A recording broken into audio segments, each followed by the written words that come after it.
Hello बच्चों, आप सबका आपके अपने चैनल कोविन लेक्चर्स में एक बार फिर से स्वागत है। तो कैसे हो आप सब? उम्मीद करता हूं आप सब अच्छे होंगे और आप सबकी पढ़ाई भी अच्छी चल रही होगी। तो कक्षा 8 विज्ञान विषय के महत्वपूर्ण प्रश्न उत्तर की सीरीज में आज हम आपके अध्याय 2 सूक्ष्म जीव मित्र एवं शत्रु के जितने भी महत्वपूर्ण प्रश्न बन रहे हैं उन सभी को बहुत अच्छे से जानेंगे। हमने अध्याय 1 के जितने भी महत्वपूर्ण प्रश्न बन रहे थे उनकी चर्चा बहुत अच्छे से कर ली है। तो अगर आपने वो क्लास नहीं देखी है तो उसकी लिंक मैं वीडियो के डिस्क्रिप्शन में दे दूंगा या फिर चैनल की प्लेलिस्ट पर जाकर आप उन क्लासेस को देख सकते हैं। यहाँ पर हम वो सारे महत्वपूर्ण प्रश्न डिस्कस करेंगे जो आपके आने वाली 2023 बोर्ड परीक्षा के लिए काफी उपयोगी साबित होंगे। और मैं पूरे विश्वास के साथ कहता हूं कि आपकी बोर्ड परीक्षा में इससे बाहर एक भी प्रश्न देखने को नहीं मिलेगा। ठीक है, तो चलिए क्लास शुरू करते हैं। देखें, पहला प्रश्न आपके सामने दिया गया है जो कि बहुचयनात्मक प्रश्न है, यानी अबसद वाले प्रश्न है। पहला प्रश्न है, सेचक के टीके की खोज करने वाले वैज्ञानिक का नाम क्या है? सेचक के टीके की खोज करने वाले वैज्ञानिक का नाम क्या है? आपको नाम बताना है। ठीक है, तो उनका नाम है एडवर्ड जेनर। क्या नाम है? एडवर्ड जेनर है उनका नाम। ठीक है, यह आपको हमेशा ध्यान रखना है कि उनका नाम क्या है। उनका नाम है एडवर्ड जेनर। ठीक है, आगे बढ़ते हैं। और दूसरा प्रश्न है, मादा एडिज मच्छर वाहक है। दूसरा प्रश्न है, मादा एडिज मच्छर ये वाहक किसका है? ये आपको बताना है। तो ये जो वाहक है ये आपके वाहक होता है डेंगू वायरस का। किसका वायरस होता है? डेंगू वायरस का मादा एडिज मच्छर। और यदि पूछा होता मादा एनाफिलीज मच्छर तो वो किसकी होती है? वो होती है मलेरिया की। मादा एनाफिलीज मच्छर होता है मलेरिया का और मादा एडिज मच्छर है वो होती है डेंगू वायरस की। यह आपको ध्यान रखना है। अगला है, खाद्य पदार्थों के परिरक्षण के लिए उपयोगी पदार्थ है। परिरक्षण का मतलब होता है कि जो खाद्य पदार्थ है उनको लंबे समय तक सुरक्षित रखने के लिए इनमें से कौन सा पदार्थ उपयोगी है वो आपको बताना है। खाद्य पदार्थों को लंबे समय तक सुरक्षित रखने के लिए इनमें से कौन से परिरक्षण पदार्थ का उपयोग किया जाता है? तो वो सब सही जवाब होगा सोडियम मेटाबाइसल्फाइड। क्या नाम होगा? Sodium metabisulphide. ये क्या करता है? ये खाद्य पदार्थ जो खाने वाली चीजें होती है उनको लंबे समय तक खराब होने से बचाने का काम करता है। अगला है, निम्न में से नाइट्रोजन का स्रोत नहीं है, यानी इनमें से ऐसा कौन सा पदार्थ है जिससे नाइट्रोजन प्राप्त नहीं होती है? तो वो है आपका विटामिन। विटामिन से कोई नाइट्रोजन प्राप्त नहीं होती है। ठीक है, आगे बढ़ते हैं। गेहूं की रस्ट नामक रोग का कारक कौन सा है? गेहूं के अंदर जो रस्ट पड़ जाती है ना, जो लंबी लंबी गांठे गांठे बन जाती है छोटी छोटी गेहूं के दानों की, तो उस रस्ट नामक रोग का वाहक कौन है या कारक कौन है? तो वो होता है शैवाल। कौन होता है? शैवाल। ठीक है, ये था आपका प्रश्न संख्या 1। आगे बढ़ते हैं, रिक्त स्थानों की पूर्ति करें। आपका अगला प्रश्न है, रिक्त स्थानों की पूर्ति करें। पहला प्रश्न है, खाली जगह वायु, जल, मिट्टी, पौधों एवं जंतुओं के शरीर में पाए जाते हैं। वो क्या है? वो है आपके सूक्ष्म जीव। जो सूक्ष्म जीव है वो वायु, जल, मिट्टी, पौधों और जंतुओं सबके शरीर के अंदर पाए जाते हैं। दूसरा है, खाली जगह अतिसार और मलेरिया जैसे रोग उत्पन्न करते हैं। तो वो कौन होते हैं? वो होते हैं प्रोटोजोआ। ठीक है, अब देखो, जीवाणु से कौन से रोग होते हैं, विषाणु से कौन से रोग होते हैं, प्रोटोजोआ से कौन से रोग होते हैं, कवक से कौन से रोग होते हैं, इन सभी की ट्रिक मैंने पहले से बना के वीडियो अपलोड कर रखे हैं। वो सारे वीडियो के लिंक मैं डिस्क्रिप्शन में दे दूंगा। वहां जाकर आप सभी चीजों को आसानी से समझ सकते हैं कि भाई जीवाणु से होने वाले रोगों की ट्रिक क्या है, उनको कैसे याद रख सकते हैं, विषाणु से होने वाले रोगों को कैसे याद रख सकते हैं, प्रोटोजोआ से होने वाले रोगों को कैसे याद रख सकते हैं, कवक से होने वाले रोगों को कैसे याद रख सकते हैं। उन सभी की मैंने ट्रिक वाली वीडियो बना रखी है। उसकी लिंक मैं वीडियो के डिस्क्रिप्शन में दे दूंगा, वहां जाके आप उनको आराम से देख सकते हैं। अगला है क्षय रोग। क्षय रोग का मतलब होता है टीबी। क्या होता है? टीबी। क्षय रोग क्या है? यह एक प्रकार का संक्रामक रोग है। कैसा रोग है? संक्रामक। मतलब ये हवा, पानी आदि के माध्यम से एक व्यक्ति से दूसरे व्यक्ति के अंदर फैल सकता है। तो ये कैसा रोग है? संक्रामक कह लो या कैसा कह लो, संचरणीय कह लो, यानी एक स्थान से दूसरे स्थान तक फैल सकता है। अगला है, उबालने से अनेक खाली जगह नष्ट हो जाते हैं।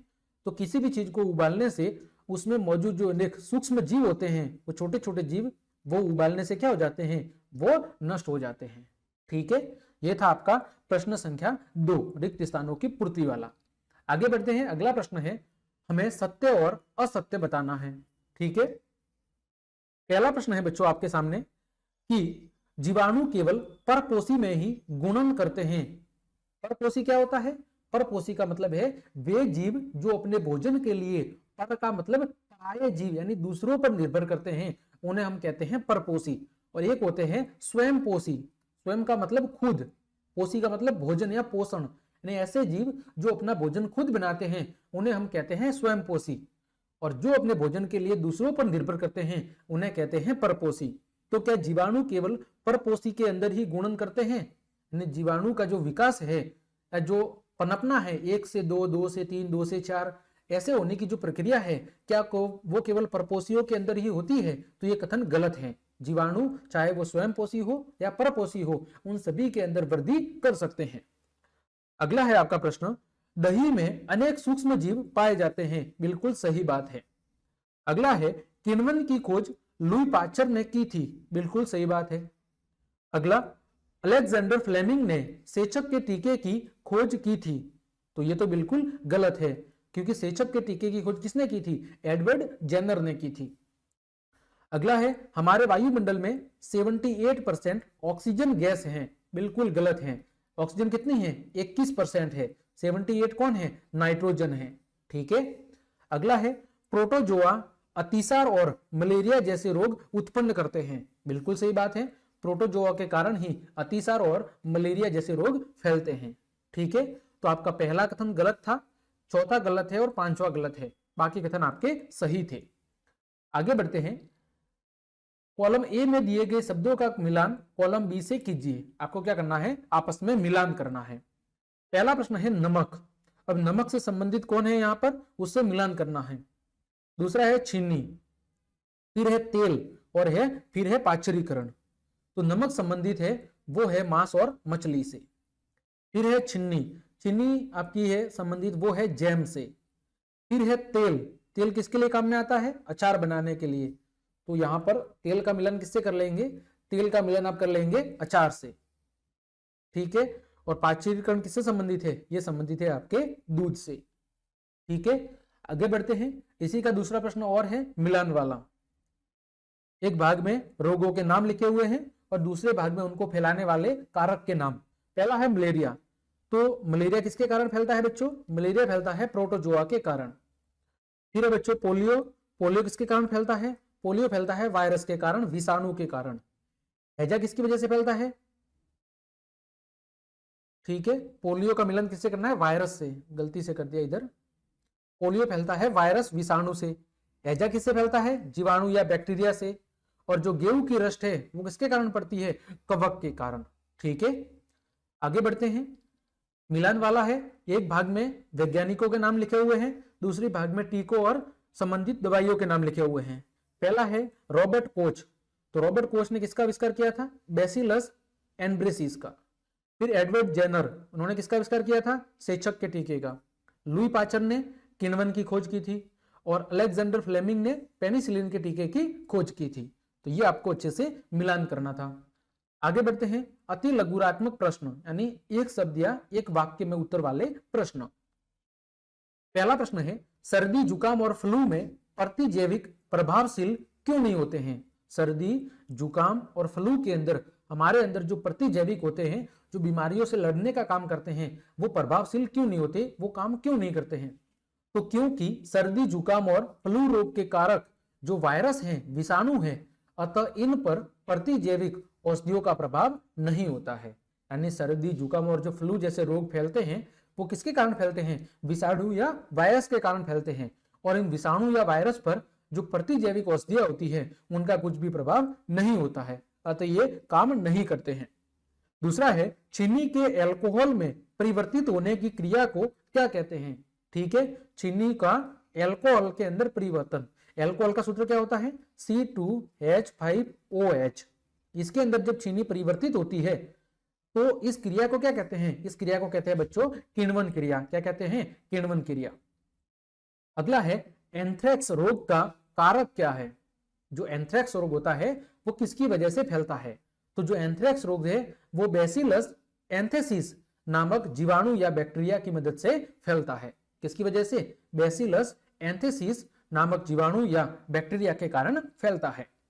अगला है प्रोटोजोआ वर्ग के दो उदाहरण दीजिए। आपको प्रोटोजोआ वर्ग के दो उदाहरण देने हैं, एक है अमीबा और दूसरा है पैरामीशियम। अगला है शैवाल वर्ग के दो उदाहरण दीजिए, एक है क्लेमाइडोमोनास और दूसरा है स्पाइरोगोएरा। ये प्रश्न कई बार पूछा गया है। स्पाइरोगोएरा किस वर्ग से संबंधित है? तो ये शैवाल से संबंधित है। अगला प्रश्न है आपका बच्चों, संचरणीय रोग से क्या आशय है? संचरणीय कह सकते हो या कह सकते हो संक्रामक। संचरण का मतलब क्या होता है? संचरण का मतलब होता है एक स्थान से दूसरे स्थान तक फैलना। तो सूक्ष्म जीवों द्वारा होने वाले ऐसे रोग जो एक संक्रमित व्यक्ति से स्वस्थ व्यक्ति में वायु, जल, भोजन या कायिक संपर्क के द्वारा फैलते हैं, उन्हें क्या कहते हैं? उन्हें हम संचरणीय रोग कहते हैं। संक्रामक रोग या संचरणीय रोग किसे कहते हैं? ऐसे रोग जो एक व्यक्ति से दूसरे व्यक्ति के अंदर इसके जरिए वायु, जल, भोजन या संपर्क के द्वारा एक दूसरे में फैलते हैं, उन्हें क्या कहते हैं? उन्हें हम आपके संक्रामक रोग या संचरणीय रोग कहते हैं। ठीक है, ये किसकी वजह से फैलते हैं? ये बच्चों आपके सूक्ष्म जीव। सूक्ष्म जीव का मतलब क्या हो गया? ये हो गया आपके प्रोटोजोआ हो सकता है, या फिर कवक हो सकता है, या फिर जीवाणु हो सकता है, या फिर क्या हो सकता है? वायरस हो सकता है। ठीक है, इनके जरिए फैलते हैं। अब बच्चों इनके कुछ उदाहरण भी देख लो, जैसे हो गया मलेरिया। ठीक है, ये एक व्यक्ति से दूसरे व्यक्ति में फैल सकता है। इसके अलावा बच्चों हो गया टाइफाइड। क्या हो गया? टाइफाइड। इसके अलावा बच्चों हो गया सेसक। ठीक है, इसके अलावा हो गया आपका टीबी। ये कुछ ऐसे रोग हैं जो एक व्यक्ति से दूसरे व्यक्ति में संपर्क, वायु, जल, भोजन आदि के माध्यम से फैल सकते हैं। ठीक है, आगे बढ़ते हैं। डेंगू रोग के वायरस के वाहक का नाम लिखिए। डेंगू रोग किसकी वजह से होता है? डेंगू रोग फैलता है मादा एडिज मच्छर की वजह से। किसकी वजह से? मादा एडिज मच्छर की वजह से डेंगू रोग आपका फैलता है। ठीक है, अगला है कवक और जीवाणु से उत्पादित की जाने वाली सामान्य उपयोग की प्रतिजैविकों के नाम लिखिए। किसके जरिए? कवक और जीवाणु से उत्पादित किए जाने वाले जो सामान्य प्रतिजैविक है, ठीक है, उनके नाम बताने हैं। तो वो जैसे हैं स्ट्रेप्टोमाइसिन, टेट्रासाइक्लिन और एरिथ्रोमाइसिन। ये क्या काम करते हैं? प्रतिजैविक का काम करते हैं। अगला है किन्हीं दो सामान्य परिरक्षक के नाम बताइए। कोई दो सामान्य परिरक्षक के नाम बताइए। परिरक्षक मतलब जो खाद्य पदार्थों को खराब होने से बचाते हैं। ठीक है, जैसे सोडियम बेंजोइट और सोडियम मेटाबाइसल्फाइड। सोडियम बेंजोइट और सोडियम मेटाबाइसल्फाइड। ठीक है, आगे बढ़ते हैं। प्रश्न संख्या 10। मांस व मछली के परिरक्षण में किस रसायन का उपयोग करते हैं? तो इसके परिरक्षण में उपयोग करते हैं नमक का। अगला है पाचरीकरण क्रिया की खोज किस वैज्ञानिक के द्वारा की गई थी? तो जो पाचरीकरण क्रिया है इसकी खोज की गई थी लुई पाश्चर के द्वारा। किसके द्वारा की गई थी? लुई पाश्चर के द्वारा पाचरीकरण क्रिया की खोज की गई थी। ठीक है, अगला आपका प्रश्न है कि पोलियो ड्रॉप क्या है? तो पोलियो ड्रॉप क्या है? बच्चों को दिया जाने वाला एक टीका या वैक्सीन है। ठीक है, जो पोलियो रोग से क्या करता है? बचाव करने का कार्य करती है। आगे बढ़ते हैं। लघुरात्मक प्रश्न। फल सब्जियों को लंबे समय तक खुला रखने पर वे खराब क्यों हो जाती है? कारण समझाइए और इनको खराब होने से बचाने के लिए कोई दो उपाय भी लिखिए। क्या करना है? फल और सब्जियों को लंबे समय तक खुला रखने पर वे खराब क्यों हो जाती है, इसका कारण बताना है और इनको खराब होने से बचाने के लिए कोई दो उपाय बताने हैं। ठीक है, तो फल और सब्जियों को लंबे समय तक खुला रखने पर उनमें क्या उत्पन्न हो जाते हैं? उनमें सूक्ष्म जीव उत्पन्न हो जाते हैं और ये सूक्ष्म जीव इन्हें क्या कर देते हैं? संदूषित यानी कि खराब कर देते हैं, जिसके परिणाम स्वरूप फल, सब्जियां आदि कुछ समय बाद क्या हो जाती है? खराब हो जाती है। अब इनको खराब होने से बचाने के लिए दो उपाय कौन कौन से हैं? पहला है कुछ फल और सब्जियों का परिरक्षण नमक के द्वारा किया जा सकता है, नमक के द्वारा इनको कुछ समय तक सुरक्षित रखा जा सकता है। अगला है तेल और सिरके के द्वारा भी फल और सब्जियों को परिरक्षित किया जा सकता है। या तो हम नमक के जरिए फलों और सब्जियों को परिरक्षित का मतलब है कुछ समय तक सुरक्षित रख सकते हैं, या फिर तेल और सिरके के द्वारा हम फल और सब्जियों को सुरक्षित रख सकते हैं। ठीक है, आगे बढ़ते हैं। अगला प्रश्न है आपका, मादा एडिज मच्छर किस रोग का वाहक है और किन्हीं 4 संचरणीय रोगों के नाम लिखने हैं। तो जो मादा एडिज मच्छर है वो आप सब जानते होंगे, वो डेंगू का क्या है, डेंगू के वायरस का वाहक है। ठीक है, डेंगू वायरस का वाहक है मादा एडिज मच्छर। और किन्हीं 4 संचरणीय रोगों के नाम, जो संक्रामक रोग है जो हवा, पानी, भोजन आदि के माध्यम से फैलते हैं।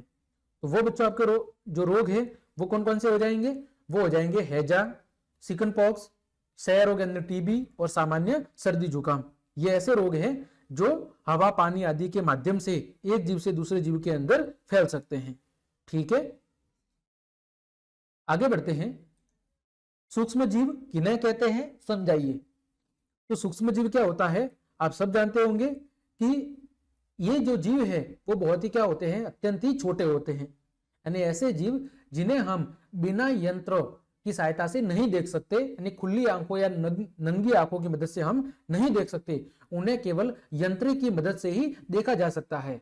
ठीक है, उन्हें केवल यंत्र की मदद से ही देखा जा सकता है। ठीक है, तो ऐसे छोटे छोटे सूक्ष्म जीवों को, छोटे छोटे जो जीव हैं उन्हीं को हम क्या कहते हैं, सूक्ष्म जीव कहते हैं। इनमें से कुछ जैसे कि ब्रेड पर उगने वाले कवक को आवर्धक लेंस की सहायता से देखा जा सकता है, जबकि अन्य बिना सूक्ष्मदर्शी की सहायता से दिखाई नहीं देते हैं। यही कारण है कि हम क्या कहते हैं, सूक्ष्म जीव कहते हैं। सिंपल सी बात है कि ऐसे जीव जिनका आकार बहुत छोटा होता है और इन्हें हम खुली आंखों से नहीं देख सकते हैं, इनको देखने के लिए हमें किसी यंत्र की या लेंस की क्या होती है, जरूरत पड़ती है। ऐसे जीवों को हम सूक्ष्म जीव कहते हैं। और इनको कितने वर्गों में बांटा गया है, इनको 4 वर्गों के अंदर बांटा गया है। कौन कौन से, पहला वर्ग है आपका जीवाणु, जिसे हम बैक्टीरिया कहते हैं। दूसरा वर्ग है आपका कवक या फफूंद। तीसरा है आपका प्रोटोजोआ। ठीक है, और चौथा आपका जो वर्ग है वो है आपका विषाणु या शैवाल। विषाणु और हम कह सकते हैं शैवाल। ठीक है, ये क्या है, ये सूक्ष्म जीवों के अलग अलग वर्ग है। ठीक है, जैसे वह विषाणु है, ये सूक्ष्म जीवों में शामिल नहीं किया जाता है। क्यों, क्योंकि ये स्वयंपोषी, यानी ये सजीव और निर्जीव दोनों की तरह क्या करता है, कार्य करता है। एक ऐसा जीव है जो सजीव और निर्जीव दोनों की भांति क्या करता है, कार्य करता है। अतः इसको सूक्ष्म जीवों के अंदर नहीं गिना जाता है। तो इसको आप काट ले, जीवाणु, कवक, प्रोटोजोआ और शैवाल, ये 4 प्रमुख सूक्ष्म जीवों के वर्ग होते हैं। अगला है विषाणु क्या है। तो विषाणु भी क्या है, अति सूक्ष्म जीव ही है, किंतु ये बाकी सूक्ष्म जीवों से कैसे होते हैं, भिन्न होते हैं, अलग होते हैं। ये केवल परपोषी में ही गुणन करते हैं। किसमें, परपोषी का मतलब है वे जीव जो अपने भोजन के लिए दूसरों पर निर्भर करते हैं, उन जीवों के अंदर ही ये वृद्धि और विकास करते हैं। अर्थात ये जीवाणु पौधे अथवा जंतु कोशिका के अंदर गुणन करते हैं। कुछ सामान्य रोग जैसे जुकाम, इन्फ्लुएंजा या फ्लू रोग, खांसी रोग, इसके अलावा आपका जो एड्स रोग है, इसके अलावा जो HIV है, ये आदि रोग विषाणु के द्वारा ही फैलते हैं। और कुछ विशेष रोग जैसे पोलियो और खसरा आदि के कारक भी कौन है, विषाणु ही होते हैं।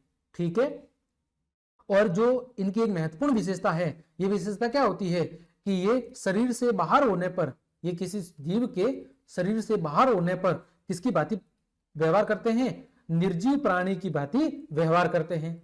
जब ये विषाणु किसी के शरीर से बाहर होते हैं तो ये निर्जीव प्राणी की भांति कार्य करते हैं, और जैसे ही किसी के शरीर के अंदर प्रवेश कर जाते हैं तो ये फिर सजीवों की भांति क्या हो जाते हैं, सक्रिय हो जाते हैं और क्या करते हैं, वृद्धि और विकास करते हैं। ये इनकी क्या होगी, मुख्य विशेषता हो गई। ठीक है, आगे बढ़ते हैं। सूक्ष्म जीव कहां कहां पाए जाते हैं, लिखिए। तो सूक्ष्म जीव बर्फीली शीत से उष्ण स्रोतों तक हर परिस्थिति में जीवित रह सकते हैं। यानी जो बर्फीली जगह है, बहुत ही ठंडी जगह है, वहां से लेकर जो बिल्कुल गर्म स्थान है, वहां तक हर परिस्थिति में हर स्थान पर सूक्ष्म जीव पाए जाते हैं। अतः ये प्राय सभी स्थानों के अंदर पाए जाते हैं। मरुस्थल हो या चाहे दलदली क्षेत्र हो, सभी जगह ये पाए गए हैं। ये मनुष्य के साथ साथ सभी जंतुओं के शरीर के भीतर यानी अंदर भी पाए जाते हैं। कुछ सूक्ष्म जीव दूसरे जीवों पर आश्रित होते हैं, जबकि कुछ अन्य स्वतंत्र रूप से भी पाए जाते हैं। और ये सूक्ष्म जीव एक कोशिकी भी हो सकते हैं और बहुकोशिकीय जीव भी हो सकते हैं। ठीक है, आगे बढ़ते हैं। पर्यावरण को स्वच्छ रखने में सूक्ष्म जीव कैसे सहयोग या मदद करते हैं? पर्यावरण को स्वच्छ रखने में जो सूक्ष्म जीव है वो कैसे सहयोग करते हैं या मदद करते हैं, वो आपको बताना है। ठीक है, तो देखें, पर्यावरण को स्वच्छ रखने में कुछ सूक्ष्म जीवों का योगदान क्या होता है, बहुत ही अधिक महत्वपूर्ण होता है। ये सूक्ष्म जीव हमारे द्वारा उत्पादित जो अवशिष्ट होते हैं, यानी जो कचरा होता है, कूड़ा कचरा, मलमूत्र आदि का विघटन करके उन्हें भूमि में क्या कर देते हैं, समाहित कर देते हैं। ठीक है, कार्बनिक अपशिष्ट जैसे सब्जियों के छिलके, जंतुओं के अवशेष आदि का अपघटन जीवाणुओं के द्वारा किया जाता है। और ये जीवाणु क्या होते हैं, प्राकृतिक अपमार्जक होते हैं, जो वातावरण को शुद्ध बनाने में क्या करते हैं, सहयोग या मदद करते हैं। यानी जो सूक्ष्म जीव है वो विभिन्न प्रकार के जो अपशिष्ट होते हैं, जिसमें कूड़ा कचरा, सब्जियों के छिलके, फलों का अपशिष्ट हो गया, जंतुओं का अवशेष हो गया, मलमूत्र हो गया, आदि का क्या करते हैं, अपघटन करते हैं। और अपघटन करके उन्हें क्या करते हैं, उन्हें मृदा के अंदर क्या कर देते हैं, मिला देते हैं, उन्हें नष्ट करने का काम करते हैं और वातावरण को अशुद्ध होने से बचा देते हैं। ठीक है, तो इस तरह जो आपके सूक्ष्म जीव हैं वो हमारे लिए क्या है, वो हमारे लिए बहुत ही जरूरी है। ठीक है, तो इस तरह आप कह सकते हैं कि जो सूक्ष्म जीव है वो हमारे लिए बहुत ही फायदेमंद है या उपयोगी है। ठीक है, आगे बढ़ते हैं। सूक्ष्म जीवों का वाणिज्यिक उपयोग क्या है, बताइए। यानी सूक्ष्म जीवों का वाणिज्यिक उपयोग का मतलब है कि जो उद्योग धंधे होते हैं, अर्थव्यवस्था की दृष्टि से ये कैसे उपयोगी है, वो हमें बताना है। ठीक है, तो बड़े स्तर पर एल्कोहल, शराब और एसिटिक अम्ल या एसिड के उत्पादन में सूक्ष्म जीवों का उपयोग किया जाता है। जब बड़े लेवल पर एल्कोहल की बात हो, शराब की बात हो या एसिटिक अम्ल की बात हो, तो इनके उत्पादन में किसका उपयोग किया जाता है, सूक्ष्म जीवों का उपयोग किया जाता है। जैसे जौ, गेहूं, चावल और फलों के रस में उपस्थित प्राकृतिक शर्करा में यीस्ट द्वारा एल्कोहल और शराब का उत्पादन किया जाता है। ठीक है, और यह क्रिया क्या कहलाती है, किण्वन या फर्मेंटेशन कहलाती है। इस तरह हम कह सकते हैं कि जो आपके सूक्ष्म जीव हैं वो वाणिज्यिक दृष्टि से भी हमारे लिए क्या है, बहुत ही ज्यादा उपयोगी है। ठीक है, अगला है पशुओं के लिए प्रतिजैविक किस प्रकार उपयोगी है।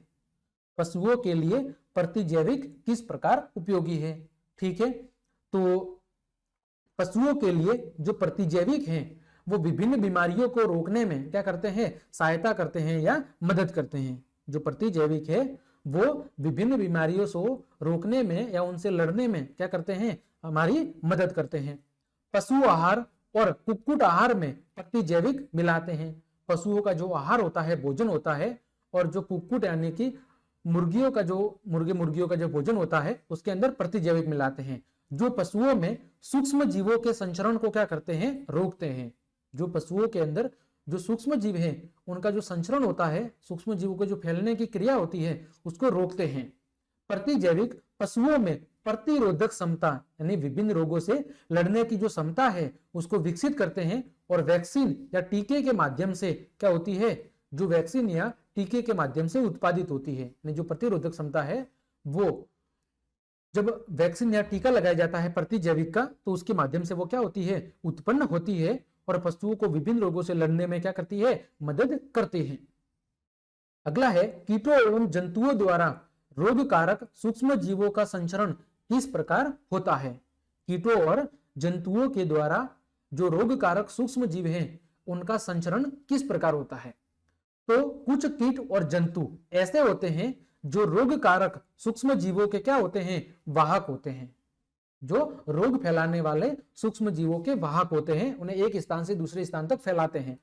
जैसे घरेलू मक्खी कूड़े और जंतु अपशिष्ट पर क्या होती है, बैठती है, और वो फिर इन सूक्ष्म जीवों को एक स्थान से दूसरे स्थान पर लेके जाती है। रोगाणु उसके शरीर से क्या हो जाते हैं, चिपक जाते हैं। जो रोगाणु होते हैं वो उन घरेलू मक्खी के शरीर से चिपक जाते हैं, और जब मक्खी बिना ढके भोजन पर जाकर बैठती है तो रोगाणु का क्या कर लेती है, स्थानांतरण वहां पर कर लेती है, वहां पर छोड़ देती है। जो भी व्यक्ति उस दूषित या प्रदूषित भोजन का सेवन करेगा उसके बीमार पड़ने की संभावना क्या हो जाती है, बढ़ जाती है। इसी तरह मादा एनाफिलीज मच्छर इसका अन्य उदाहरण है। ये भी गंदगी वाली चीजों पर बैठती है और फिर वहां से जो सूक्ष्म जीव हैं रोगाणु फैलाने वाले, उनको एक स्थान से दूसरे स्थान तक संचरित करती है। मच्छर प्लेज्मोडियम मलेरिया परजीवी का वाहक है, और मादा एडिज मच्छर है वो डेंगू रोग के वायरस का क्या होता है, वाहक होता है। इस तरह हम कह सकते हैं कि जो कीटों और जंतु हैं, कीट और जो जंतु है उनके द्वारा रोग कारक सूक्ष्म जीवों का संचरण किया जाता है। अगला है खाद्य विषाक्तन, यानी फूड पॉइजनिंग से क्या आशय है, समझाइए। तो सूक्ष्म जीवों के द्वारा संदूषित भोजन का सेवन करने से खाद्य क्या हो सकता है, विषाक्तन हो सकता है, जहरीला हो सकता है। खाद्य विषाक्तन का मतलब क्या है, भोजन का जहरीला होना। तो जो सूक्ष्म जीव हैं जब किसी भोजन को संदूषित कर लेते हैं, खराब कर देते हैं, प्रदूषित कर देते हैं, और ऐसे भोजन का जब कोई सेवन करता है तो वो भोजन खराब या जहरीला होने की वजह से व्यक्ति को क्या हो जाती है, व्यक्ति के अंदर कई सारी समस्याएं उत्पन्न हो जाती है। ठीक है, हमारे भोजन में उत्पन्न होने वाले सूक्ष्म जीव कभी कभी विषैले पदार्थ क्या करते हैं, उत्पन्न करते हैं, और यह भोजन को विषाक्त यानी कि जहरीला बना देते हैं, जिसके सेवन से व्यक्ति भयंकर रूप से क्या हो सकता है, रोगी हो सकता है। तो इस कारण उसकी मृत्यु भी कभी कभार हो सकती है। अतः हमेशा हमें स्वच्छ और ताजा भोजन का ही उपयोग करना चाहिए। ठीक है, आगे बढ़ते हैं। खाद्य परिरक्षण के मूल चरण कौन कौन से हैं? खाद्य परिरक्षण के मूल चरण कौन कौन से हैं? अभी जो परिरक्षक शब्द बार बार आ रहा है, ये क्या होता है, मैंने बता रखा है। वैसे तो नमक और जो दूसरे खाद्य तेल होते हैं, जैसे रासायनिक पदार्थों का उपयोग सूक्ष्म जीवों की वृद्धि को रोकने के लिए और भोजन को लंबे समय तक सुरक्षित रखने के लिए किया जाता है। इन्हें क्या कहते हैं, इन्हें हम कहते हैं परिरक्षक। क्या कहते हैं, परिरक्षक कहते हैं। अब भोजन के परिरक्षण के दो मूल चरण कौन कौन से हैं? पहला है खाद्य पदार्थों को खराब करने वाले सूक्ष्म जीवों और एंजाइमों को नष्ट करना। सबसे पहला काम क्या होता है खाद्य परिरक्षक का, कि खाद्य पदार्थ को खराब करने वाले जो सूक्ष्म जीव हैं और जो एंजाइम हैं उनको क्या करना, नष्ट करना। और दूसरा है ऐसी परिस्थितियां उत्पन्न करना जो खाद्य पदार्थों को खराब करने वाले सूक्ष्म जीवों और एंजाइमों की वृद्धि और क्रियाशीलता के लिए क्या हो, अनुपयुक्त हो। यानी ऐसी स्थिति उत्पन्न करनी ताकि जो सूक्ष्म जीव हैं, जो एंजाइम हैं, वो और ज्यादा वृद्धि या विकास न कर सके। ठीक है, तो ये खाद्य परिरक्षण के दो प्रमुख चरण हैं जो भोजन को लंबे समय तक सुरक्षित रखने के लिए काम में लिए जाते हैं। अगला है खाद्य परिरक्षक से क्या मतलब है और खाद्य परिरक्षण के रासायनिक उपाय बताइए। अभी मैंने बताया कि खाद्य परिरक्षक कुछ ऐसे पदार्थ होते हैं जो खाद्य पदार्थों में सूक्ष्म जीवों की वृद्धि को रोकने में सहायक होते हैं। ठीक है, और जब सूक्ष्म जीव वृद्धि नहीं करेंगे तो वो भोजन लंबे समय तक खराब नहीं होगा। ऐसे पदार्थों को हम क्या कहते हैं, खाद्य परिरक्षक कहते हैं। खाद्य परिरक्षण के रासायनिक उपाय नमक अथवा खाद्य अम्ल का प्रयोग अचार बनाने में करते हैं, जिससे सूक्ष्म जीवों की वृद्धि नहीं होती है और वो लंबे समय तक खराब नहीं होते हैं। सोडियम बेंजोइट तथा सोडियम मेटाबाइसल्फाइड सामान्य परिरक्षक है। जैम और स्क्वैच बनाने में इन रसायनों का उपयोग उन्हें संदूषित होने से क्या करता है, बचाता है, और वो लंबे समय तक सुरक्षित रहते हैं। ठीक है, आगे बढ़ते हैं। चीनी द्वारा खाद्य पदार्थों का परिरक्षण किस प्रकार करते हैं? चीनी के द्वारा खाद्य पदार्थों का परिरक्षण किस प्रकार करते हैं? तो चीनी का जो गाढ़ा घोल है, जिसे हम साचनी कहते हैं, वो जीवाणुओं की वृद्धि को रोकने का काम करती है, क्योंकि ऐसे सांद्र घोल में जीवाणुओं की वृद्धि के लिए आवश्यक नमी की मात्रा क्या होती है, बहुत ही कम होती है, अतः वहां पर सूक्ष्म जीव वृद्धि नहीं कर पाते हैं। इसीलिए जब परिरक्षण के लिए खाद्य पदार्थों में चीनी की उचित मात्रा डाली जाती है या मिलाई जाती है, तो यह चीनी प्रासरण की क्रिया के द्वारा उनमें से पानी या नमी को क्या कर लेती है, खींच लेती है। इससे खाद्य पदार्थों में नमी बहुत ही कम हो जाती है और इससे खराब होने वाले जीवाणुओं की वृद्धि, खराब करने वाले जीवाणुओं की वृद्धि रुक जाती है और वो भोजन लंबे समय तक खराब नहीं होता है। ठीक है, आगे बढ़ते हैं। नमक द्वारा खाद्य परिरक्षण को समझाइए। नमक के द्वारा होने वाले खाद्य परिरक्षण को आपको समझाना है। तो खाद्य परिरक्षण के लिए सामान्य नमक का भी उपयोग किया जाता है। मांस और मछली के परिरक्षण के लिए नमक का उपयोग काफी लंबे अरसे से किया जा रहा है। जीवाणु की वृद्धि रोकने के लिए मांस अथवा मछली को सूखे नमक से क्या कर देते हैं, ढक देते हैं। और नमक का उपयोग आम, आंवला और इमली के परिरक्षण में भी किया जाता है। ठीक है, आगे बढ़ते हैं। नाइट्रोजन स्थिरीकरण की परिभाषा दीजिए और यह क्रिया कौन से सूक्ष्म जीव करते हैं। नाइट्रोजन परिरक्षण क्या होता है, इसके परिभाषा देनी है और यह क्रिया कौन से सूक्ष्म जीव के द्वारा की जाती है। तो वायुमंडल की नाइट्रोजन गैस को नाइट्रोजन के यौगिकों में परिवर्तित करने की जो प्रक्रिया है उसे कहते हैं नाइट्रोजन का स्थिरीकरण। वायुमंडल की जो नाइट्रोजन गैस है उसको नाइट्रोजन के यौगिकों में बदलने की जो क्रिया है उसे कहते हैं नाइट्रोजन का स्थिरीकरण। जीवाणुओं और शैवाल जैसे जीवों के द्वारा किए गए वायुमंडलीय नाइट्रोजन के स्थिरीकरण को जैविक नाइट्रोजन स्थिरीकरण कहते हैं।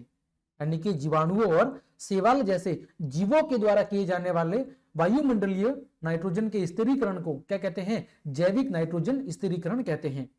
जैविक नाइट्रोजन स्थिरीकरण करने वाले जीवाणुओं का नाम क्या है, राइबोजियम जीवाणु है और ये फलीदार पौधों की जड़ों की गांठों में पाए जाते हैं।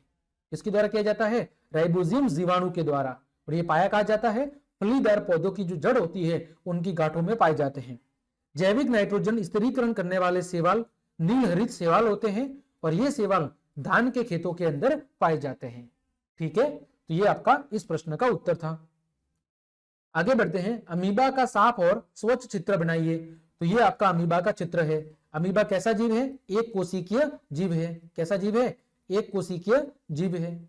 ठीक है, और ये अमीबा की संरचना है जिसके अंदर बीचों बीच क्या होता है, अमीबा के अंदर बीचों बीच में एक क्या होता है, केंद्रक होता है। फिर यहाँ पर खाद्य दानी होती है, वसा की छोटी छोटी बूंदे होती है, यहाँ पर बाह्य द्रव होता है।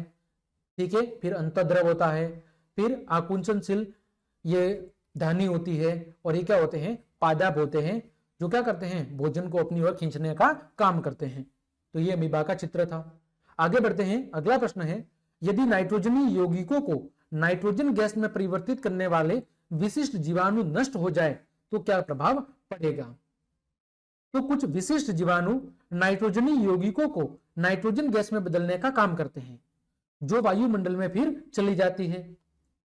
परिणाम स्वरूप वायुमंडल में नाइट्रोजन की मात्रा लगभग स्थिर बनी रहती है। ठीक है, और यदि यह जीवाणु नष्ट हो जाए तो फिर वायुमंडल में नाइट्रोजन की मात्रा निरंतर क्या होती जाएगी, निरंतर कम होती जाएगी, क्योंकि नाइट्रोजनी यौगिकों से जो मुक्त हो रही नाइट्रोजन है वो नाइट्रोजन मुक्त नहीं हो पाएगी, उस नाइट्रोजन का निर्माण या उत्पन्न वो नहीं हो पाएगी और ऐसी वजह से वायुमंडल में नाइट्रोजन की मात्रा में क्या हो जाएगी बच्चों, कमी हो जाएगी। अगला प्रश्न है निबंधात्मक प्रश्न। मनुष्य में सूक्ष्म जीवों के द्वारा होने वाले सामान्य रोग, रोग कारक, उनके फैलने और रोकने के उपायों को सारणीबद्ध कीजिए। तो हमने एक सारणी बनाई है, इसमें एक भाग में हमने लिखा है मानव रोग का नाम, फिर रोग कारक किसकी वजह से फैलता है, फिर संचरण के साधन किसके माध्यम से फैलता है और फिर बचाव के सामान्य उपाय। ठीक है, तो देखो सबसे पहला है क्षय रोग जिसे हम कहते हैं टीबी। क्या कहते हैं, टीबी। ये किसके माध्यम से फैलता है, जीवाणु के माध्यम से। ठीक है, इसका कारक कौन है, रोग कारक है जीवाणु। अब किसके माध्यम से फैलता है, ये वायु के माध्यम से सामान्य फैलता है। उपाय क्या है, जो रोगी व्यक्ति है उसको पूरी तरह से अन्य व्यक्तियों से अलग रखना। इसके अलावा रोगी की जो व्यक्तिगत वस्तुएं हैं उनको अलग रखना और उचित समय पर टीबी के क्या लगाने, टीके लगाने। इसके अलावा खसरा रोग, ये भी वायरस या विषाणु के कारण फैलता है। इसका माध्यम क्या है, वायु है। चिकन पॉक्स, ये वायरस की वजह से फैलता है। माध्यम क्या है, वायु या सीधे संपर्क के माध्यम से। पोलियो, ये वायरस की वजह से। माध्यम क्या है, वायु या जल है। ठीक है, ये इनके क्या थे, इनके लिए सभी के लिए ये उपाय है कि रोगी व्यक्ति को पूरी तरह से बाकी व्यक्तियों से अलग रखना चाहिए। उस रोगी व्यक्ति की जो व्यक्तिगत वस्तु है, जो उसके उपयोग की वस्तु है, उनको अलग रखना चाहिए और इनके समय समय पर लगने वाले टीके लगवाने चाहिए। आगे बढ़ते हैं। जो हैजा और टाइफाइड रोग है, हैजा रोग किसके माध्यम से फैलता है? जीवाणु के माध्यम से, ठीक है। और एक स्थान से दूसरे स्थान पर कैसे फैलता है? जल और भोजन के माध्यम से। इसका उपाय क्या है? व्यक्तिगत स्वच्छता यानी खुद के शरीर की साफ सफाई और अच्छी आदतों को अपनाना। इसके अलावा अच्छी तरह से पके भोजन, उबले पेयजल का उपयोग और समय समय पर टीकाकरण। इसी तरह टाइफाइड रोग है, ये इसका कारक कौन है? जीवाणु है। किसके माध्यम से फैलता है? जल के माध्यम से। उपाय क्या है? ये कि यही उपाय इसके भी है। फिर है हेपेटाइटिस ए, किसके कारण फैलता है? वायरस के कारण। कैसे संचरित होता है? जल के माध्यम से। उपाय क्या है? उबले पेयजल का उपयोग और टीकाकरण। फिर मलेरिया किसके माध्यम से फैलता है? प्रोटोजोआ कारक के कारण। इसको फैलने वाला कारक कौन है? वो है मच्छर है, मादा एनाफिलीज मच्छर। बचाव का उपाय क्या है? मच्छरदानी का उपयोग। मच्छर प्रजनन पर रोक के लिए जल को इकट्ठा नहीं होने देना और मच्छरों को मारने के लिए रसायन का उपयोग करना चाहिए। तो इस तरह ये प्रमुख रोग थे, किसके कारण फैलते हैं, यानी रोग कारक कौन होता है और बचाव के सामान्य उपाय क्या होते हैं। अगला प्रश्न है आपका, नाइट्रोजन चक्र का सचित्र वर्णन कीजिए। किसका वर्णन करना है? नाइट्रोजन चक्र का आपको सचित्र वर्णन करना है। तो देखो नाइट्रोजन चक्र, तो फलीदार पौधों की जड़ों की गांठों में, जो फलीदार पौधे होते हैं उनकी जड़ों की गांठों में राइबोजियम जैसे नाइट्रोजन स्थिरीकारक क्या पाए जाते हैं? जीवाणु पाए जाते हैं, जो वायुमंडल की नाइट्रोजन गैस का क्या करते हैं? स्थिरीकरण करके उसे नाइट्रोजन के यौगिकों में बदलने का काम करते हैं। इसके अलावा कुछ नील हरित शैवाल भी वायुमंडल की नाइट्रोजन का स्थिरीकरण करके उसे नाइट्रोजन के यौगिकों में बदलने का काम करते हैं, ठीक है। फिर वायुमंडल में उपस्थित नाइट्रोजन गैस का स्थिरीकरण वायुमंडल प्रक्रियाओं और औद्योगिक प्रक्रियाओं के द्वारा भी होता है। उदाहरण के लिए आकाश में बिजली चमकने के दौरान वायुमंडल की नाइट्रोजन ऑक्सीजन से अभिक्रिया करके क्या बनाती है? नाइट्रेट बनाती है, जो वर्षा के पानी में घुलकर पृथ्वी पर गिरते हैं और मृदा के अंदर मिल जाते हैं। इसी तरह कुछ जैविक क्रियाओं के द्वारा स्थिरीकृत नाइट्रोजन पौधों के पादप प्रोटीनों में क्या हो जाती है? परिवर्तित हो जाती है। इसी तरह जंतु पौधों को खाते हैं और जंतु पौधों को खाकर उनमें उपस्थित पादप प्रोटीनों को जंतु प्रोटीनों में बदलने का काम करते हैं। इसके अलावा पौधों और जंतुओं की मृत्यु के बाद मिट्टी में उपस्थित जीवाणु तथा कवक नाइट्रोजनी अपशिष्ट को नाइट्रोजनी यौगिकों में बदल देते हैं, जो पौधों के द्वारा पुनः उपयोग में लाई जाता है। कुछ अपशिष्ट जीवाणु नाइट्रोजन यौगिकों को नाइट्रोजन गैस में बदल देते हैं, जो पुनः वायुमंडल में चली जाती है। इस प्रकार वायुमंडल में नाइट्रोजन की जो मात्रा है वो स्थिर बनी रहती है, ठीक है। यानी नाइट्रोजन स्थिरीकरण का मतलब क्या है कि वायुमंडल के अंदर नाइट्रोजन की मात्रा को स्थिर कैसे रखा जा सकता है। तो अलग अलग कारक है जिसकी वजह से नाइट्रोजन का प्रकृति के अंदर संचरण चलते रहता है और वायुमंडल के अंदर इसकी मात्रा लगभग 78% के आसपास नियत बनी रहती है, ठीक है। देखो ये चित्र के द्वारा समझाया गया है, जैसे मिट्टी में उपस्थित नाइट्रोजन के यौगिक, ठीक है। इन यौगिकों का क्या होगा? जो जीवाणु होंगे उनके द्वारा नाइट्रोजन यौगिकों का गैसीय नाइट्रोजन में परिवर्तन होगा, ठीक है। जो नाइट्रोजन मिट्टी में यौगिक के रूप में मौजूद है उसको गैस के रूप में, नाइट्रोजन गैस के रूप में बदलने का काम कौन करेंगे? जीवाणु करेंगे। और ये गैस कहां चली जाएगी? वायुमंडल के अंदर चली जाएगी। इसी तरह मिट्टी में उपस्थित जो नाइट्रोजन के यौगिक हैं उनका किसके द्वारा अवशोषण किया जाता है? पौधों के द्वारा अवशोषण किया जाता है। उन पौधों को कौन खाएगा? उन पौधों को जंतु खाएंगे, ठीक है। और जंतु खाने के बाद जंतु क्या करेंगे? जो उत्सर्जन करेंगे, ठीक है, या उन जीवों की जो मृत्यु होगी उस समय जो नाइट्रोजन है वो क्या होगी? वो अपशिष्ट पदार्थ के रूप में बाहर निकलेगी और पुनः मिट्टी के अंदर मिल जाएगी। तो यहां पर भी ये संचरण चलता रहेगा। इसी तरह वायुमंडल की जो नाइट्रोजन है ये बिजली चमकने के दौरान नाइट्रोजन का क्या होगा? स्थिरीकरण होगा। और ये नाइट्रोजन कहां मिल जाएगी? ये नाइट्रोजन आपकी मिट्टी के अंदर मिल जाएगी, क्योंकि ये नाइट्रोजन वर्षा के माध्यम से भूमि पर आएगी और ये फिर मृदा के अंदर मिल जाएगी। इसी तरह वायुमंडल में जो नाइट्रोजन है उस नाइट्रोजन का जीवाणु और नीले हरित शैवालों के द्वारा क्या किया जाता है? स्थिरीकरण किया जाता है। और फिर जीवाणु के द्वारा इस स्थिर नाइट्रोजन को नाइट्रोजनी यौगिकों के अंदर बदला जाता है और ये नाइट्रोजन यौगिक फिर से मृदा के अंदर मिल जाते हैं। फिर से जीवाणु के द्वारा इनका नाइट्रोजन यौगिकों नाइट्रोजन के अंदर परिवर्तन किया जाता है, फिर से वायुमंडल में चली जाती है। तो ये प्रक्रिया लगातार चलती रहती है। इस प्रक्रिया को कहते हैं नाइट्रोजन चक्र, जिसके माध्यम से वायुमंडल में नाइट्रोजन का एक स्थिर अनुपात या निश्चित अनुपात बने रहता है। ठीक है, तो इस प्रकार हमने आपके अध्याय 2 के जितने भी महत्वपूर्ण परीक्षा के लिए उपयोगी प्रश्न बन रहे थे उन सभी की चर्चा बहुत अच्छे से कर ली है। उम्मीद करता हूं ये सभी प्रश्न आपके लिए उपयोगी साबित होंगे। तो क्लास देखने के लिए आप सभी को धन्यवाद। यदि आपको मेरी क्लास और मेहनत पसंद आई है तो फिर बच्चों लाइक, कमेंट, शेयर और सब्सक्राइब जरूर करें। ठीक है, अगर आपको किसी भी प्रकार की दिक्कत है तो इस नंबर पे आप मुझे मैसेज कर सकते हैं। आज के लिए इतना ही। जय हिंद, जय भारत।